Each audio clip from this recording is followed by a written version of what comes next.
Et je pense qu'ils ont été en Wolof assez clairs et assez explicites pour en résumer en langue Wolof, vous dire exactement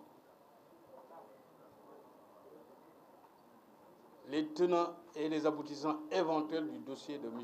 Farba Ngom. Mais il est de mon devoir, moi, en tant qu'avocat, constitué également pour Farba Ngom, de vous dire dans une langue étrangère, certes, mais la langue française, ce qui, en réalité, constitue à la limite un scandale dans cette affaire.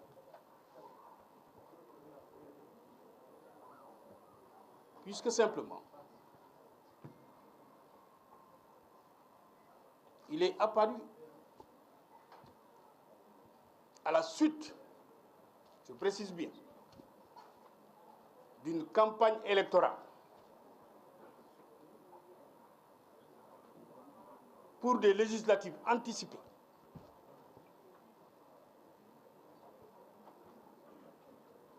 que, au détour d'une tournée, que le président de PASTEF, M. Ousmane Sonko, dit clairement, arrivé à Agnam, que c'est la dernière campagne électorale à laquelle assistera M. Mohamed Ngom Di Farba.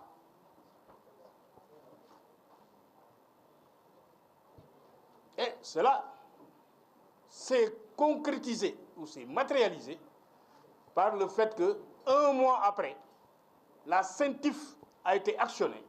La CENTIF a déposé un rapport un mois après les élections. Un rapport daté du 24 décembre 2024, dans lequel on a tenté de retracer de 2019 à 2024 toutes les opérations financières qui ont existé entre M. Mohamed Ngom Di Farba, M. Seydou Sarr Di Taïrou et le Trésor public sénégalais. Et sur la base de ce rapport de la CENTIF, un rapport unilatéral, je précise bien, un rapport non contradictoire, je précise bien, un rapport fait entre quatre murs, et qu'on veuille, dans ces conditions-là, on a convoqué M. Farba Ngom, on a levé son immunité parlementaire, et on a fait un réquisitoire où on a saisi le juge d'instruction. Un réquisitoire dans lequel on vise nommément des infractions liées à l'association de malfaiteurs, de blanchiment de capitaux, d'escroquerie sur des deniers publics, entre autres infractions. Il est inculpé sur cette base, sans pour autant savoir les faits qu'on lui reproche. Parce que simplement le rapport de la CENTIF n'est pas un rapport accusatoire. C'est à la limite une information, un renseignement. Mais on l'a pris, on en a fait un PV d'enquête préliminaire. Et sur cette base, on a inculpé et placé sous mandat de dépôt M. Farba Ngom. Et même le jour où on le plaçait sous mandat de dépôt pour escroquerie portant sur des deniers publics à hauteur de 31 milliards, M. Farba Ngom est venu avec ses avocats. Il a offert de consigner, de cautionner des titres. Mais le juge d'instruction les a rejetés. Sous prétexte que les cautions devaient être inscrites avant même d'être proposition. Donc, ce qui était une aberration sur le plan juridique. Et ça a été rejeté. M. Farba Ngom a été inculpé le 27 février et placé sous mandat de dépôt. Le 27 février, placé sous mandat de dépôt. Nous sommes revenus à la charge par une autre requête pour offrir à nouveau des titres en cautionnement. Le juge et le parquet financier les rejettent, mais en dessous, qu'est-ce qu'on fait? En dessous, on prend 10 titres fonciers au nom de Farba, on procède à la saisie de ces titres-là. C'est-à-dire Farba offre un cautionnement des titres fonciers, on nous dit non, non, non, vos titres-là ne sont pas valables. Mais en dessous, on prend une ordonnance. On prend une ordonnance pour autoriser l'inscription de mesures conservatoires sur les 10 titres. Alors qu'on a dit qu'on rejette les titres, qui ne sont pas valables. Et pourtant, on s'empresse de prendre une ordonnance pour l'inscrire. Et c'est ce que nous avons dénoncé. Parce que seulement l'ordonnance qui avait été prise nous a été notifiée trois semaines après. C'est-à-dire, on prend l'ordonnance en douce et de manière clandestine. On procède aux formalités d'inscription et on notifie après aux avocats. Nous avons évidemment relevé appel de cette décision qui sera évoquée demain devant la chambre d'accusation. Parce que nous estimons que les droits de Farba ont été manifestement violés. Et ça a été le cas. Et donc, dans ces conditions-là, qu'est-ce qu'on fait en plus? C'est-à-dire, on veut prendre toute une famille, jeter toute une famille en prison. C'est ça. Humilier une famille, humilier une communauté. Parce qu'il ne reste plus qu'à prendre la commune de Agnam, en faire une prison à ciel ouvert. C'est-à-dire, comme la grande muraille de Chine, on prend Agnam, on y construit un mur et on met une seule porte de sortie et d'entrée. Parce que seulement, si on doit poursuivre ou suivre le parquet financier dans son réquisitoire, il a dit que tous les proches de Farba doivent se retrouver en prison. Et vous avez vu actuellement, qui est en prison actuellement, en plus de Farba? Vous avez Demba Ngom, qui lui n'est même pas visé dans le rapport de la CENTIF. Il n'est même pas visé dans le réquisitoire. Qui était venu, qui est à l'extérieur, qui mène ses activités à l'extérieur et qui est venu rendre visite à son frère. Mais on le prend, on le jette en prison et comble d'ironie, on le jette avec son tailleur qui a des problèmes de fin du mois. Donc toutes ces personnes-là se retrouvent en prison parce que c'est des proches de Farba. Et actuellement, qui sont sur la sellette, actuellement c'est Biran et Ismaïla.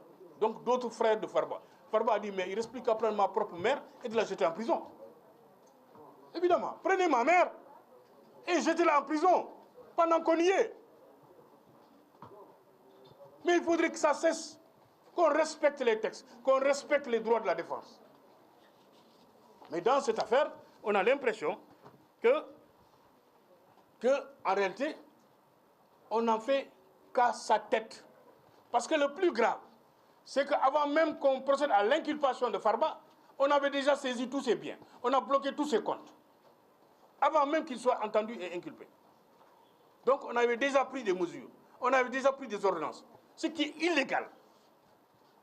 Ce qui est une violation manifeste de la loi. C'est-à-dire qu'on piétine la loi pour atteindre une personne. Mais il faudrait arrêter cette dérive judiciaire. Il faudrait arrêter cette violation manifeste des textes de loi qui régissent les droits de la défense. Parce que vous ne pouvez pas prendre des mesures sur les biens d'une personne que vous n'avez même pas encore entendu ou inculpé. Mais c'est ce que fait le juge d'instruction dans le dossier de Farba. Et c'est grave, c'est un scandale. C'est un scandale qu'il faut décrier. C'est un scandale qu'il faut, haut et fort, urbi et orbi, fustiger.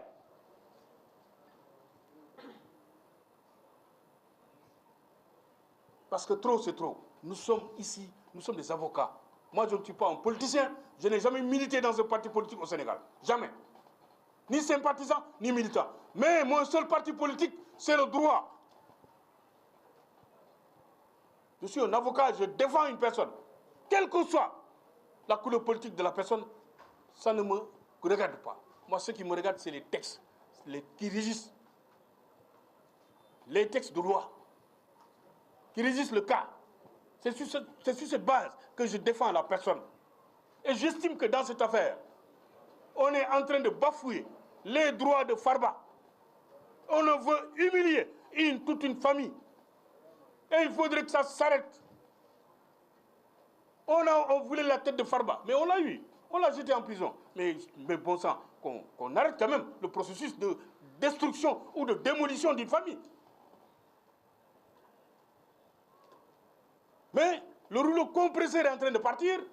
On prend le frère qui vient de l'extérieur pour rendre visite à son grand frère, alors que ce frère n'est même pas concerné, ni cité dans le rapport de la CENTIF, ni dans le réquisitoire. On le prend, on le jette en prison. On fait appel à d'autres qui, eux, doivent passer le 19 mai. Ils vont se retrouver en prison. Et après quoi? La semaine suivante, ça va être les enfants de Farba. Ça va être sa femme ou ses femmes. Ça va être qui? Sa maman ou ses oncles. Ça va être qui? Etc. On veut décimer toute une famille. Au nom de quoi? Mais non, il faut que ça s'arrête quand même. Trop, c'est trop. C'est pourquoi nous avons estimé nécessaire de le crier haut et fort que dans cette affaire, où Farba Ngom n'a pas été entendu jusqu'à présent, on le jette en prison, on l'inculpe, on le place sous mandat de dépôt et on ne l'entend pas. Parce qu'on sait que dans ce dossier-là, sans pour autant aller pour violer quel que soit, parce qu'il n'y a même pas d'acte d'instruction d'ailleurs. Il n'y a aucun acte, parce qu'il n'y a qu'un acte d'inculpation. Le juge a inculpé et a placé sous mandat de dépôt, c'est tout. Et tout le reste, c'est des ordonnances qu'il prend. Mais on n'a pas entendu Farba. Pourquoi on ne s'empresse pas d'entendre Farba au fond sur les faits qu'ils sont reprochés? Pourquoi on ne s'empresse pas d'entendre Taïroussa sur les faits qu'on lui reproche? Mais rien du tout. C'est-à-dire on les prend, on les jette en prison et on leur dit, bon, vous pouvez attendre. Mais nous estimons que le cas Farba pourrait demain se retrouver même à la cour commune de la CEDEAO. Parce que simplement, les droits de la défense sont manifestement violés à longueur de journée pour ce qui concerne le cas de Farba. Donc c'est pourquoi nous avons estimé nécessaire de tirer la sonnette d'alarme en ce qui le concerne. Donc c'est les quelques mots que je voulais placer. Et je laisse maintenant la parole à mon confrère Abdou Dialika. Bravo.